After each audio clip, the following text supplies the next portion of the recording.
Hello, beautiful people. Um, Thank you for being here. Thank you for listening. I hope you are well. So much is happening every single week. Like I feel like every single time the show, an episode gets launched, we're in a new reality. And even by the time this episode gets launched, we'll be in a different reality than the one we're in right now as we record this. And it's just changing by the minute. And so I just want to send y'all tons of love. The other thing is, I have, as you know, I have a Facebook ads agency, Facebook and Instagram ads agency for spiritual thought leaders and entrepreneurs. And we talk about Facebook ads on this podcast for sure. I mean, and we talk about marketing and how to grow your audience organically, because honestly, organic is where it's at, because ads aren't going to work unless you've got something to amplify. And we'll talk about all of that, but I just wanted to sort of throw it out there that yes, almost all of my interviews for the last few months have been about what's happening in the world, because it's almost impossible, it's damn near impossible for me, at least, to talk about business and marketing and spirituality and all these things without addressing what's present today, even though it's changing all the time.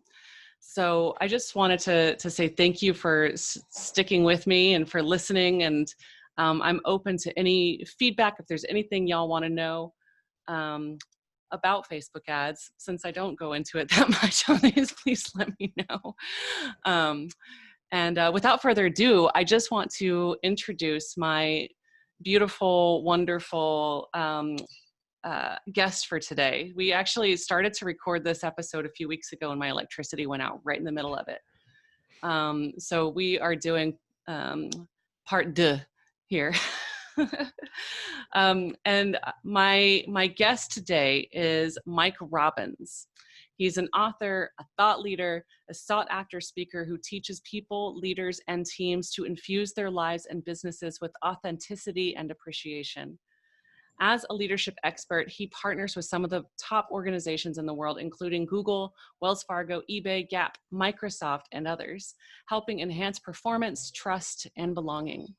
He's the author of 5 books, including Bring Your Whole Self to Work and We're All in This Together, which interestingly, that book was published just as Corona hit, I believe, which when everybody was saying we're all in this together, he was publishing a book called We're All in This Together, which is just miraculous.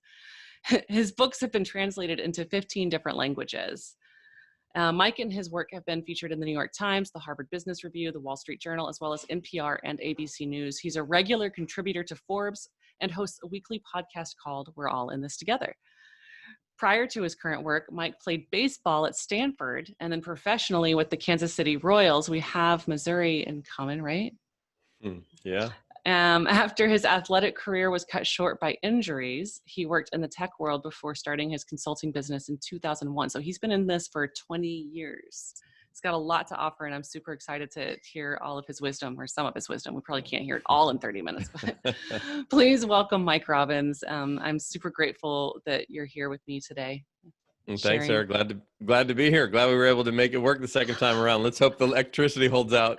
Right? This is the trials and tribulations of living in paradise in Costa Rica. Yes. So let's just dive in. What kind of impact do you hope to make in the world over the course of the next 5 years? The next 5 years. I think, goodness gracious. Right? I mean, it's funny because, I've been reflecting on this, just given how crazy the last number of months have been. I was saying, as we got to the sort of midway point of the year, to a number of people around me, can you imagine when we were all making our New Year's resolutions and our goals and intentions for 2020 back in January, if anyone had said, hey, guess what? Here's what's going to happen. Like, it wasn't even fathomable. So, I mean, a long way back around to answer your question of the impact I want to make in the next 5 years. My first reaction is like, I don't know. I'm just trying to get through the next 5 days, 5 weeks, 5 months, relatively intact with myself and my family and business. And I think for a lot of us, especially I know a lot of people who listen to your show are entrepreneurs. It's like, how do we have the impact we want to have in the world, which is, it's the number one priority on our list of priorities for my team is impact. And, then there's also the reality of like, how do we survive this time? And because a lot of the work that I do, businesses, organizations, like a lot of those great companies that you mentioned that are our clients, they bring me in to speak at events, all Mm. of which have been canceled. So, having to pivot our business online, virtual, digital completely, not that we never did any of that stuff before, but 90% of what I did was go out in the world and speak at events. Now that's not possible. So I'm sort of answering your question, but for me, the impact that I really want to have right now and over the next 5 years is just reminding people that we are in this together, not just the pandemic, but life, everything we're doing. Like I've always sort of had a hard time, Sarah, with the notion, I don't mean to sound overly corny or naive, but like who's the us and who's the them? Like, Yeah. isn't it all, I mean, again, Y- I understand the difference in the chat, but like, isn't it all kind of us? And that's been the I, crux of a lot of my work for years. yeah, no, I absolutely love that. And I think that there's so much, and it's been progressively getting worse and it's coming to a head now. There's so much division Yeah. in our world. And some would say that that's highly orchestrated. Some would say that that's Right. just a natural consequence of being human. Right. I tend to be in the former camp, but Right. um, but being in the former camp, thinking that it is all orchestrated, the beautiful, hopeful piece of that is that if we can shift the oppressive power structures that exist, if we can somehow win that battle, holy shit, what's possible for us? Yeah. Like if we are all one and we know that on some level and we can defeat the oppressive overlords, Yes. I hear you. then shit, world peace, man. Bring it on. Well, it's amazing as you say that. I remember going to a bookstore event back. This was probably like 2006, 2007. Deepak Chopra had just written a book. The guy writes a book like every 6 months or a year, right? And it was one of the books that he'd written. I don't even remember the book, but he gave this talk at this bookstore in San Francisco. And I went with a friend of mine, and I love Deepak, and actually had a chance to meet him and connect with him a couple different times over the course of my career, which has been a real thrill. But he said something I remember that day that really resonated with me. And just in response to what you said, he said, he was talking about the internet. And this was, 06, 07. So we weren't even yet in the social media world yet. I mean, if you were a college kid, maybe you had a Facebook page or a MySpace page, but that was about it. But he was talking about the internet, and he said, the internet is a beautiful representation of human consciousness. He said, because you can go on the internet and within a few clicks, you can see something beautiful and extraordinary and, sort of mind opening, heart opening, and something totally disgusting within a few more clicks. And so he was just talking about how we're all interconnected, but we have to be mindful and we have to be thoughtful about the energy that we bring to it. And as I think about the world now, think about the work that you do with a lot of your clients on Facebook and Instagram, and the way we're all, here you are in Costa Rica, here I am in the San Francisco Bay Area, and we're having this conversation over Zoom, and it's recorded, and then you can post a video, and we can, post the podcast, and people can listen to it anywhere in the world. It's incredible the way we're all connected, and that we can have conversations, global conversations that seem like we're talking to a friend next door. Yet at the same time, there are all these forces at play here in the US and around the world that it seems as though we're more divided than ever.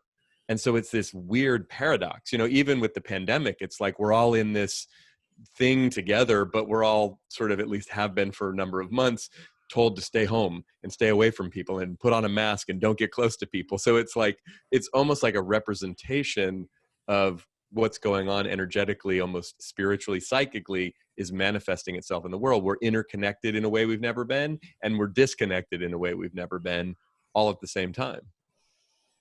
Wow. Hello, duality. Yeah, for sure, right? Yeah. So what kind of, historically, over the course of your growth over the years, over the last 20 years that you have built this incredible business where you consult with these amazing companies, what kind of people have you felt like have resonated with you the most, that you've been able to sort of draw into your business and your world? Well, the interesting thing, I appreciate the question. I started out, so my background, you mentioned it in my intro, I was a baseball player, right? And I Yeah. grew up here in California. I mean, I wanted to, pitch in the major leagues. That was my dream since I was 7 years old. I got a chance to pitch in college at Stanford, and then professionally with the Kansas City Royals. Ended up getting injured, so I never actually made it to Kansas City. It sounds like you're from Missouri. So I'm a California kid that bounced around playing minor league baseball. I got injured, and it was super painful, like physically painful. I had a bunch of surgeries, tried to come back, wasn't able to make it back, had to retire from baseball when I was 25 years old after starting at 7. Then, ended up getting a job in the tech world in the 90s and didn't really, selling online advertising, banner ads and things for, I don't know what the heck I was doing. But the truth is I was inspired by people like Deepak Chopra, people like Wayne Dyer, people like Marianne Williamson. I was reading their books and they were really helping me personally. But I just kept having this calling, this sense of like, even before I got done playing baseball, I would sort of wander into bookstores and end up in the self-help section or the spiritual growth section. And I'd buy these books, but I was interested in my own growth, but I kept having this weird sense that I couldn't quite understand that you're supposed to do this. And I'm somebody who like hardly likes to read, let alone write. And I was like, what are you talking about? Like this, you might as well have told me you're supposed to be an astrophysicist. You're like, but I play baseball. Exactly. I mean, but it was like you should be an astronaut, or you should be, it was like that insane, but there was something really calling to me. And the truth was, even though I didn't love to read or write, I did really like to speak. And so I was like, at some point through the journey of, I get a job, I'm working in the tech world, I had this notion of, I think maybe I have something to say and I want to say it. And I want to figure out, how does one go out in the world and share a message, verbally, so to speak. And this was, 20 plus years ago. So the main way to do that was like write a book, get it published, see if you can get on TV and someone will listen to you. Or anyway, the long and the short of it is, what I really wanted to do was go down the path of follow in the footsteps of people like Deepak and Wayne and Marianne in a very sort of overtly personal and spiritual way. And so that's a lot of what my intention was to begin with. But I get laid off in 2000. I start my business in 2001. I'm 26 years old. I don't know anyone. There's no social media. There's there's the internet, but there's barely even blogs, or there's no podcast. There's no way, like, how does a 26-year-old who played minor league baseball get anybody to pay attention to him? Like, if I'm going to go have a Mike Robbins seminar on the weekend, who's going to come? So, but what I figured out was, companies have people, and they have a need for both inspiration and for growth and for learning. Is there a way I could take some of the things I learned in sports and was learning in business and a lot of my own spiritual growth and development, and could I put it together in a way that I could deliver a valuable, useful message that maybe people inside of these organizations would be interested in? Even though I didn't know a ton about business and how big organizations operated, because I only worked for like 2 internet startups. That was the extent of my business experience. But that's what I started to do. And I was able to just network. I knew people here in the Bay Area where I grew up, and companies like, more traditional companies like Kaiser and Chevron and Wells Fargo. They were hiring a lot of people my age, Gen Xers, who were like mid to late 20s, early 30s. And they had worked in the .com world and all gotten laid off, and they were hiring them to work at these companies with all these baby boomers. And actually people were having a hard time communicating and collaborating and working together. And I had some interest in and learned a lot about teamwork and collaboration from my years as an athlete. So I just started speaking to that. So I'm sharing all of this because I went on this path saying, I'm going to do X. And while I've been doing speaking and writing and coaching and teaching all these years, what I found is it didn't unfold the way that I expected it to. I found it relatively easy for my message and my approach and my personality to resonate really well in the corporate world, but I didn't think that's where I wanted to go. I was like, why are these corporations hiring me? I don't know anything about them. I don't even particularly like them. I'm not really sure what the hell's going on. I'm supposed to be over here. But every time I would do what I thought I wanted to do, the feedback from the world wasn't that it was terrible. It was just like, there's not that much interest, or no one's going to pay you anything over here. But when I would go over there, that's where I was able to find an audience and people would resonate. I mean, that's where I think that's where you're needed, right? There's a bit of I would imagine, I don't know, there's a dearth of spiritual consciousness, awareness. Maybe I might be wrong about that. That could be a huge stereotype, but especially 20 years ago, I would imagine there was a dearth of spiritual consciousness and awareness in like huge corporation workplaces. Well, and I would say this without being, definitely 20 years ago. I mean, I think the business world, the thing about the business world, the corporate world, there's a lot of dark forces at play, clearly. However, there's a lot of really good people. And one of the Yes. things that corporations do, even big corporations, they're interested in what's going to help us be successful. And Right. again, just like the internet, like you can use that for harm, but you can also use that for good. So when a company, take a company like Google, who I've partnered with for the last 10 years, they look at it and go, hey, if we treat people really well, we feed people well, we create beautiful environments where people want to be, they're going to work all the time and we're going to be able to be really productive. So it becomes this sort of win-win, like the employee gets treated really well and gets lots of benefits. The company gets them to work really hard and stay dedicated and loyal. And if they believe, like a lot of people who work at Google believe, hey, we're doing things that are benefiting people's lives and having an impact on the planet, like then it becomes a win all the way around. And so, what's interesting as well, my wife used to describe it this way, and at first I used to kind of cringe at it a little bit, but she would explain to other people what I did and some of our sort of spiritual friends and things, and she would say, well, Mike's really good at speaking about magic to Muggles.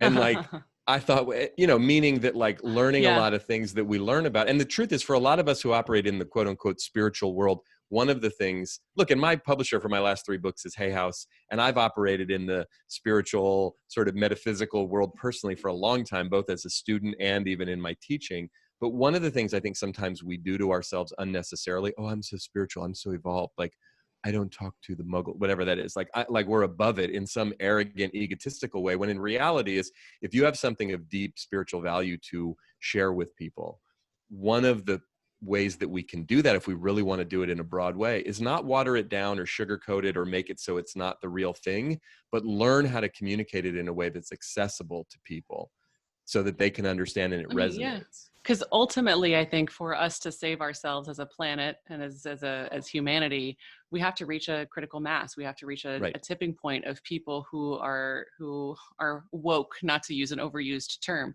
but Totally.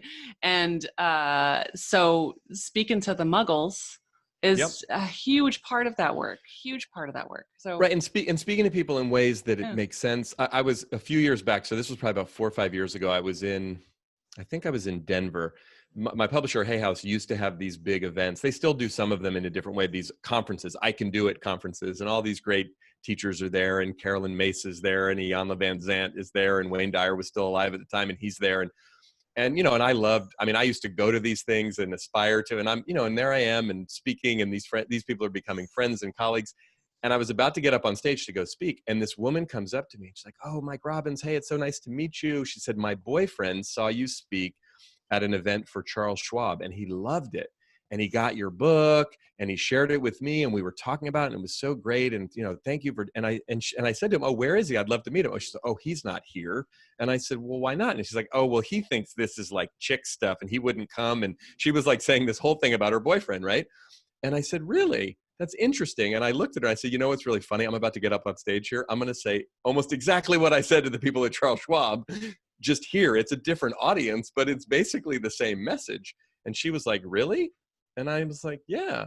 And so I'm saying that again, and I know a lot of people listening, because I think sometimes what we do, back to the who's the us and who's the them, one of the things that I learned, and I thought similar to a lot of people, like, I'm not a big corporate guy, what do I know? But when I went into some of these organizations, oh, they're going to be really different, and they're going to be really uptight, or they're going to be really focused on things that I don't care about, or I don't understand. What I found was like, you know what? You know who works for corporations? Humans. And you know Mm. what? They're the same humans that work at the gas station or go to church or go to a synagogue or end up at a spiritual retreat or a yoga retreat, or you name it. Like, and again, I don't mean to oversimplify it, but it's like my job in life, back to your question of impact, my job in life is to impact humans in whatever way I can authentically. And if those humans happen to work for a big Fortune 500 company, or they work for a nonprofit organization, or they find me on Instagram, I don't care. Like, I'm just trying to have an impact in any way that I can.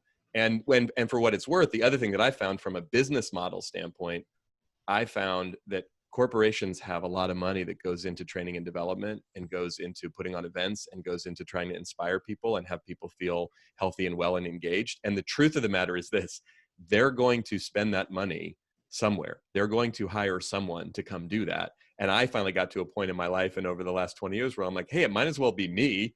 And the other nice thing is, when I'm in the room and I get hired, I mean, these days it's all on Zoom or video, but when I'd be speaking at a big event, the nice thing is, Sarah, I wasn't there selling anything. And for me personally, that freed me up to just be myself and just connect with people, to focus on impact, because I didn't have an agenda. And one of the challenges for us as entrepreneurs, we have to constantly be thinking about how do we grow our business and how are we marketing, and right, which is a part of the deal.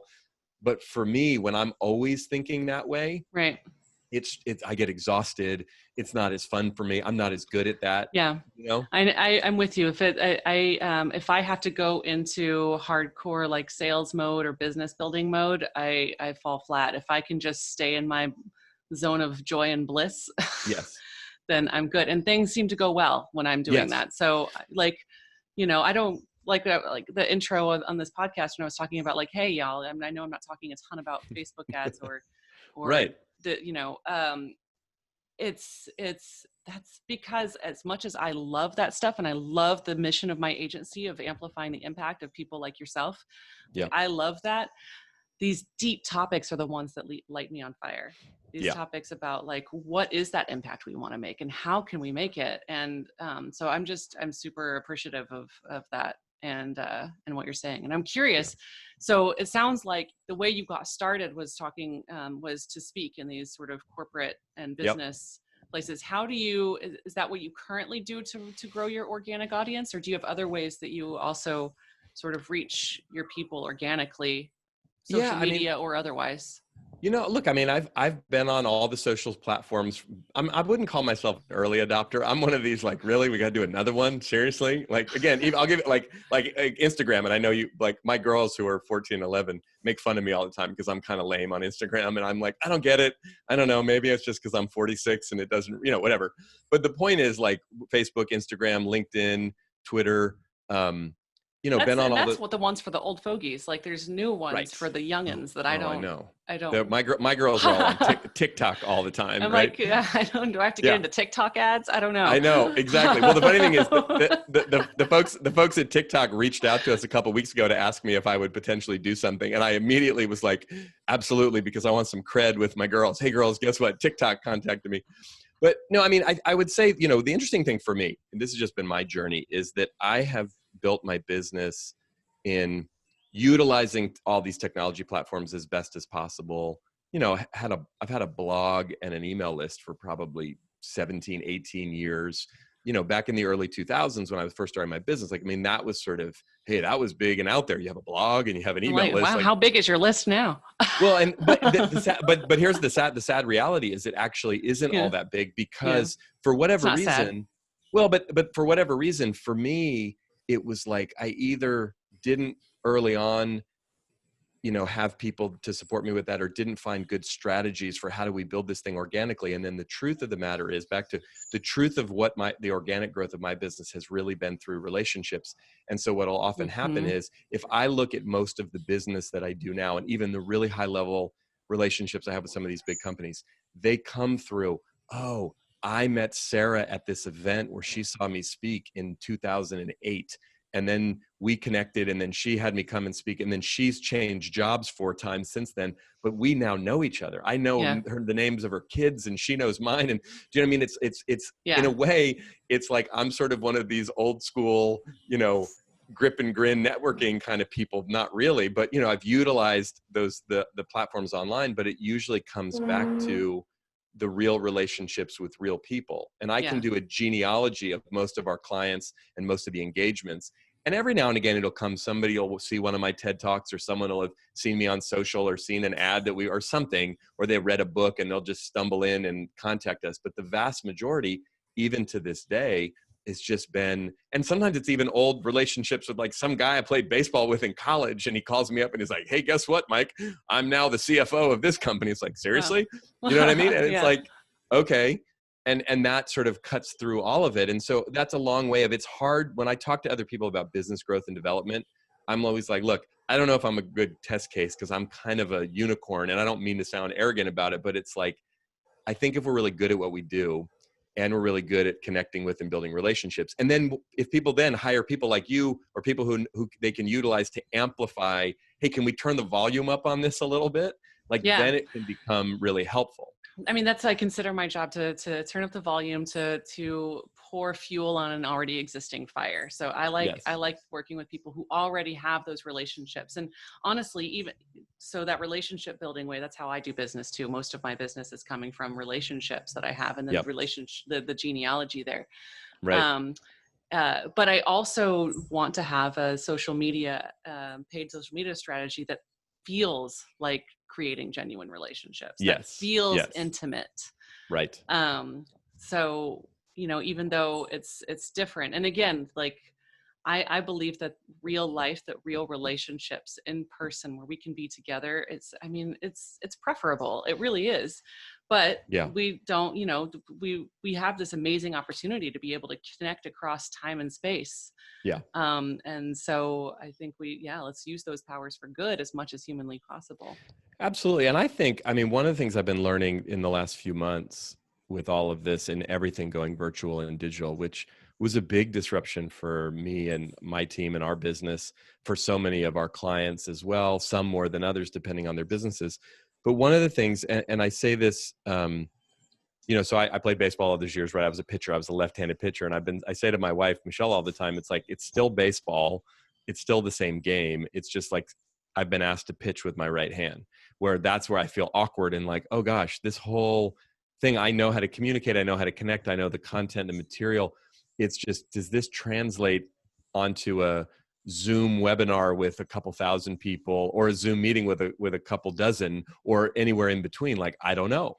I spent 20 years really crafting or getting good at and learning and mastering a certain amount of skills with respect to communicating, connecting, delivering. And, and one day I would deliver a keynote for 1,000 people at a big conference. And the next day I might be with an executive leadership team and there's 12 people around a table. And I like the ability to go to flex between those type of environments. Now doing this virtually, what I found is a couple, 3-4 months ago, I wouldn't say I sucked at it, but it was definitely much more uncomfortable for me. And now 3 or 4 months into it, more comfortable, still a little weird. And like the saddest part for me, in all honesty, I did a thing actually yesterday with a group. They were in person, a small group, about 25 people in a room, and they were all social distance and they had masks on. It was a little weird, and I was on Zoom. But what I realized, Sarah, that I've been missing, and this just might even be my own ego, is like hearing people laugh all together. And then when they clapped at the end, as simple and almost superficial as that sound, I literally almost started crying. And I told Michelle, I was like, I haven't heard a group of humans laugh at something that I said, knowing that it resonated or touched something, and then also clap at the end. I almost wanted to say, could you guys keep clapping? Like, I'm not that needy, but I really could use some applause, because I end these things. I'm sitting here or standing here in my office on Zoom, and the whole thing ends. And even if it feels good, then it goes click off. And then I'm just standing here with like a decent shirt and my sweats on, and I'm like, what just happened? Did I actually talk to people or not? Like, my brain doesn't know what to do with all the information, because normally I would be walking around the room, shaking hands or hugging or talking to people and making that real human connection.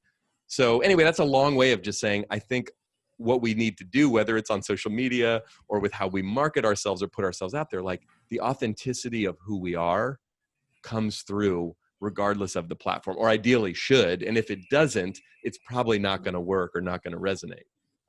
Absolutely. Like, yeah, you're singing my song. I love that. Yeah. How do you stay consistent with your marketing efforts? Hard, honestly. I go through peaks and valleys with it. It depends for me, just in terms of putting content out there. Like, I only put content out there when I'm inspired. And what's funny is I was looking back at, like, I've put a ton of content out over the last number of months because I've had a lot to say, because there's been a lot going on. And part of how I process myself is by verbalizing it. And so the amount of content, and I look at sort of content marketing and putting out messages that I hope can have impact as the real marketing, if you will. Because I feel like if people resonate with the things that I say, or the podcast episodes that I do, or the videos that I put out, or the blog posts that I write, or the books, or whatever, like that's the marketing, is put quality content out there, have people enjoy it, benefit from it, and then they're going to reach out and say, hey, we want more, or how do we do this, or how do we bring you in? But the truth is, again, I'm grateful that a lot of the marketing for me is doing the work. So when I'm doing the work consistently, that usually leads to getting to do more work. So I just feel like as long as I'm up speaking now, these days it's virtual, But in, 6 months ago, it was in person. I knew that the more I would go out and speak, the more we would get requests for me to speak and do other things. And that just sort of kept, the pipeline full, if you will. Yeah. How do you stay in alignment with your people, like with your customers? How do you make sure that what you're offering them is resonating with them? Aside from, especially when you don't have the clapping. Right.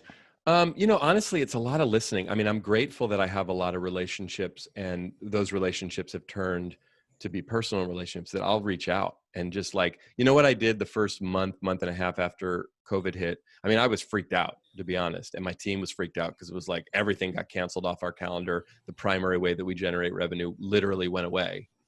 And I was scared. But what I did in the midst of my fear, I was also like, okay, I want to be of service to any of the people who follow me. So I was trying to put out good content on social and whatnot, but with our clients specifically, I was reaching out to them, and it was a dual purpose. First and foremost, I genuinely wanted to know, how are you?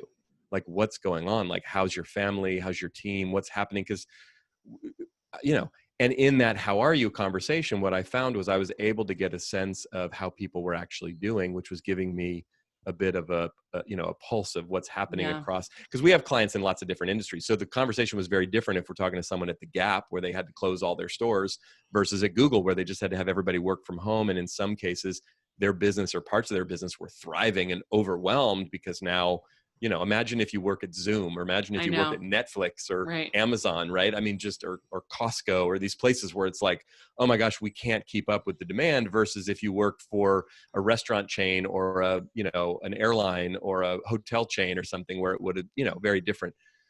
But in doing that, being of service and listening, I was able to hear a lot of what was happening and then decide, okay, what do I possibly have to offer that might be supportive of what's going on?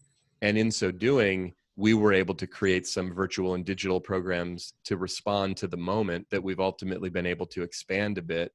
And now I've learned a little bit more about how to deliver them and how to sell them. And it's like, oh, it came from really listening. And even when we're not in COVID, I mean, this is a weird situation that, hopefully we'll never be in again. But I find that the conversations that I have with my clients all the time, even the sort of, hey, how's your family? What's going on? Like, they start telling me a bit about what's really happening, the stresses, the challenges, the goals, the things that are working and not working. And I get a really interesting perspective because I'm talking to leaders at some of the top companies in the world. And without then sharing that what they share with me privately out of turn with other companies, that becomes super valuable because I become someone who can then not just talk about the weather, but talk about the climate, right? Because I have data points from multiple places. That becomes valuable to other clients. Say, what are you hearing, Mike? What are you seeing? And I can talk about trends. And that helps me be more relevant and valuable to some of the other clients, but also gives me information on, hey, here's how I need to stay relevant. So I'm responding to the moment. So I'm not just doing my same old shtick, right? And that's what you can do. If you've been doing it for a while, like I can get up and tell the same story and talk about the same stuff because I'm pretty good at it, but it may not be resonating to the moment. Mm. And that's one of the things I've actually been appreciating, as crazy as this has been with all of this chaos. It's forcing me, and I think so many of us who are thought leaders, to respond to the moment. It's like, whoa, I wrote this book called We're All in This Together, but I didn't know it was going to come out in the middle of a pandemic. And then all of the social unrest and upheaval here in the U and all these things, but so many things that I wrote about in the book and my work actually do speak to these things. So while I can't authentically say, well, I wrote a book about it, let me show you, I can say, okay, here's the part of my work that I think speaks to this moment. Let's talk about that. And, I mean, to me, it really sort of validates my whole understanding of there being sort of a collective consciousness, and there being that you are tapped into something unconsciously or consciously, I don't know, but you're tapped into something that new. I mean, just like me moving down here a year before this hit, or less than a year before this hit, it's like, oh, wow. Good move. I somehow, I knew that I needed to be down here with my kiddo. And I think a lot of us have, in retrospect, been like, wow, there are ways that I prepared for this, or there are ways that I don't know, that I knew something was coming that I needed to be here for. Well, and I think listening to that, and it's weird because with this book, it's weird. Like, I don't actually love writing books, and I got done. I wrote my book, Bring Your Whole Self to Work. It came out in 2018, and I was done. I was good. Yeah. And then like 3 weeks later, I got a download really clear that I didn't even want to listen to that said, you need to write another book. It's about teamwork, collaboration, partnership. It's called We're All in This Together, and it needs to come out in 2020 before the election, the presidential election here in the US. And I was like, what? I was like, because basically the message that I got was the world is so divided, the country's so divided, it's going to get worse, like way worse before the election. And so then I was like, my wife didn't want me to write another book. My girls, I didn't even really, I was like, but then I was like, I have to write this book. And I pitched it, and everybody on my team and everyone around me, the publisher, everyone was interested, except nobody liked the title. And I literally said, if we can't call it We're All in This Together, I'm not writing it. And I'd never done that. I was like, why am I being so like adamant about this? I'm being kind of high maintenance, but I'm like, it has to be called We're All in This Together. Wow. And it has to, and then they were like, okay, fine. And they all acquiesced. And I said, okay, thank you. And I was like, the title's more important than the book. I kept saying that. I'm like, why am I saying that? That almost sounds, I'm like going to spend all these months researching and writing this damn 55,000 word book. And it's like, there's, 6 words in the title. And I'm saying that's more important than what's in the whole book. But I knew it, and I was just talking about it with my team earlier today. I said, look, this book, with all the challenges we had launching it and with everything going on in the world and the craziness, it literally came out right as the pandemic was hitting. It in and of itself, the book and the title have really helped us pivot the business in so many ways. And we could have had, there was no planning for it. This was not a strategic thing. This was like a God job that just happened. Yeah. No, I see that, and it's amazing. And like, it's absolutely incredible. Like I said, it's like a huge validation. Yeah. Yeah. Well, and the challenge is for us to hear it and to listen to it and to believe in it, I think is huge, because I think sometimes we get those downloads and then we think like, wait, I don't want to be an asshole and insist that I call my book by this name, or I don't want to, I don't want to force something that isn't like, easy, but it's not always easy, fighting the good fight for on the side of the good guys. No. Well, and you know what, as you said that, a number of years ago, I think this was like 2012, I was speaking at an event at Google, really, really high level. It was probably the highest level meeting at Google I'd ever spoken at. So it was a pretty senior sort of extended leadership team, and they were from all over the globe. And I'd only been partnering with Google for a couple of years, and I was super nervous, but I got invited to speak at this event, and super smart people at Google. And as I was talking through some of the stuff, and a lot of the stuff I talk about, it is spiritual, it is soft, it is intuitive, but I try to communicate it in a way that people resonate with. But I was getting some pushback, and there was one particular guy who had really been pushing on me during the session. And at the end, when we kind of debriefed and I had him go around and like, what are you taking away from it? That one guy who'd been kind of a pain in the you-know-what said this really beautiful thing. He said, and Google's an organization like many tech companies, super data-driven, super data-focused. They're just looking at like, we got to crunch the numbers to justify the decisions that we make. And he said, sometimes maybe I think we focus so much on the data that we don't allow ourselves to really trust our intuition as leaders and as human beings. And as he was saying it, and everyone in the room was like, yeah. And I remember, and to what you were just saying, I think sometimes in the world we live in now, and even think about marketing, think about social media marketing and ads and the stuff you all know, you crunch the numbers and you look at what's the ROI on this and how do we get it? And you do all those things. But at the end of the day, there's something else going on that has the creative process of what we put out into the world and how we go about it. And I think, yes, we want to look at numbers and we want to look at data and we want to be smart. We'll run a business. You want to look at your P&L. You don't want to do stupid things and light money on fire. At the same time, there's something much bigger at play. And all of us, I think, as entrepreneurs and just as human beings can look back in our lives. And as Wayne Dyer used to say, it's hard, it's easier to connect the dots looking backwards. It all makes sense. Oh, I can see clearly now why all these things happen. The challenge is in the moment, especially when there's chaos and uncertainty, as there always is, by the way. It may be at a fever pitch right now, but for us to trust ourselves, trust our intuition, trust our gut, trust our connection with spirit, and listen to those things, right? Yeah. And trust that there's something bigger at play, which, look, when there's money at stake and we're trying to support our families and our children, it's not always the easiest thing to do, but I think it's fundamentally important. Yeah. And for me, that all of that, the money and the impact comes through when I basically ask to be I ask to be a channel for source and for the earth. Yes. And so it's like, how I surrender, how can I be of service to humanity? And then it's just like, oh, also my bank account's doing well. And also the clients are rolling in, and also, and that's not even my motivation at all. Right. Yeah. What's your next level? How do you plan to reach more people over the coming months, years?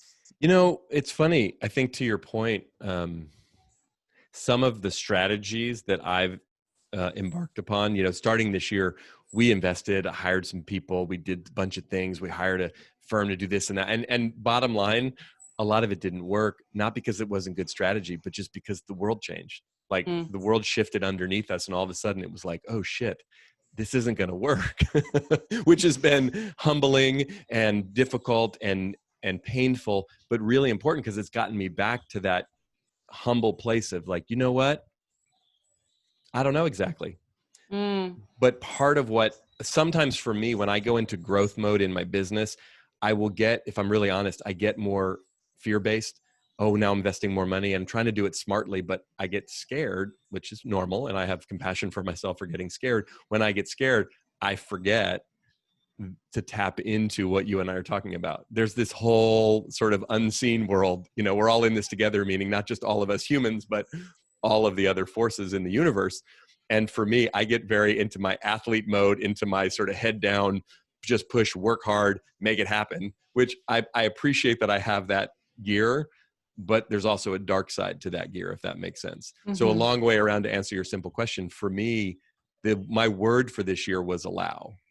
And the funny part is I mm, haven't really been living into that. Allow, like, let it happen. mm-hmm. And I think there's a tendency for a lot of us, even with good intention in the world. Look, the one of the things about workaholism and sort of controlling things in our business, if you will, we often get lots of praise for that. Oh my gosh, she works so hard. He works so hard. You're such a right.